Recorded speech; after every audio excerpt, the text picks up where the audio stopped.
This is Democracy Now!, democracynow.org, the War and Peace Report. I'm Amy Goodman. Welcome to our show. As we turn now to our last segment, U.S. Treasury Secretary Henry Paulson will unveil his blueprint today for the biggest overhaul of financial regulation since the Great Depression. As the dollar continues to sink and the credit crisis continues to grow, Paulson's expected to outline the Bush administration's plan for Washington's role in the market. But some analysts suggest the proposal will have little to do with the real scope of the current crisis. In an article in the Chicago Tribune, Italian economist, journalist, author Loretta Napoleani argues recent events on Wall Street indicate a much larger upheaval and could, quote, signal the end of the roaring 90s, nearly 2 decades of easy money, cheap credit, and soaring global debt. It's an argument Napoleani develops in her latest book called Rogue Economics, Capitalism's New Reality. We're joined right now by Loretta Napoleani just before she heads back to London. Thank you very much for being with us. Thank you for inviting me. What do you mean by rogue economics?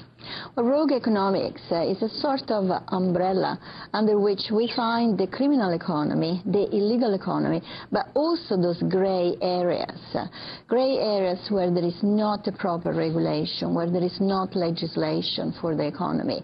Now, these gray areas in this particular crisis have been created by globalization. Now, this happens generally when there are great transformations. We've seen it during the Industrial Revolution, but we also have seen it during the crisis of 1929. The economy suddenly starts moving faster than politics, and politics can't manage to keep pace with it, so can't manage to regulate the economy. So the current crisis is the product of the 1990s, of the easy money, cheap credit of the 1990s. You begin your book with a very provocative idea of democracy and slavery coinciding in many different countries at many different times. Yes, that's one of the phenomena of rogue economics.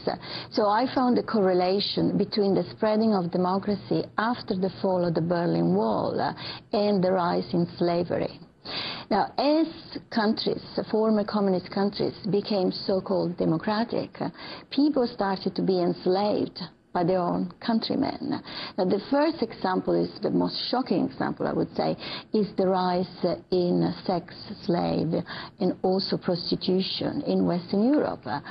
Women from the former Soviet bloc were lured into prostitution and sex slavery by the mafia.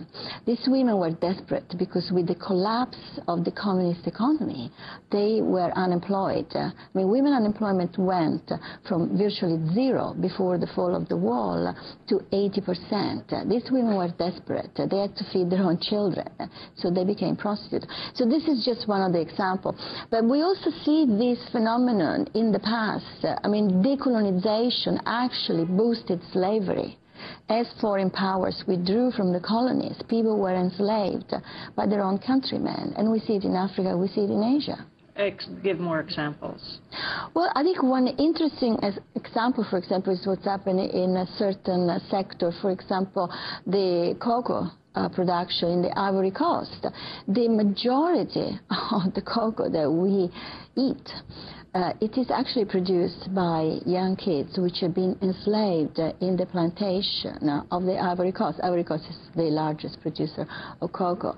Now, why does this happen? This happens for a series of complicated reasons, which are also the economic dependency of Africa from the industrialized countries. So, I mean, these are large multinational corporations, the yes, cocoa companies. Absolutely. Cocoa companies controlled by a group of multinationals. So is coffee. Coffee is controlled by two main multinationals, which is Nestle and Starbucks.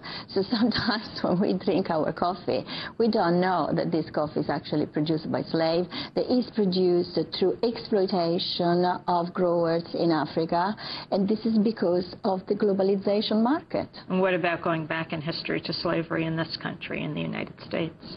Well, I think what we're facing today is something very, very similar to what's happening in these countries, centuries ago. go. Because when I talk about slavery, I do not talk about a new form of slavery. I talk about people who are deprived of their freedom, who are forced to work for, the slave traders, who are given only the sustenance to survive and nothing else. It is true slavery. Do you view the U.S. economy as a rogue economy? Oh, yes, of course, the U.S. economy, it is a rogue economy. All Western economies at the moment are rogue economy for the simple reason that politics has lost control of the economy. And I'll give you an example. This decision of President Bush, for example, to give a tax rebate could end up being a rogue maneuver without even the president or the administration wanting that.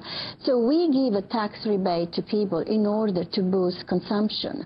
But if these people buy products which are produced abroad, for example, in the Far East and China, the benefit of this new consumption is not going to stay inside the U.S. economy. And that's one aspect. The other aspect is how many people will use the tax rebate to pay back part of their credit card debt? Because, bankruptcy, personal bankruptcy in this country in 2006 the rate of growth was higher than the rate of growth of the GDP. This is a country which is in serious economic problems. You talk about high tech as a mixed blessing. Why? Well, high tech is a mixed blessing because to a certain extent, it gave us the possibility to spread information through the internet, of course, all over the world. Here we are, and people can watch us, which is fantastic.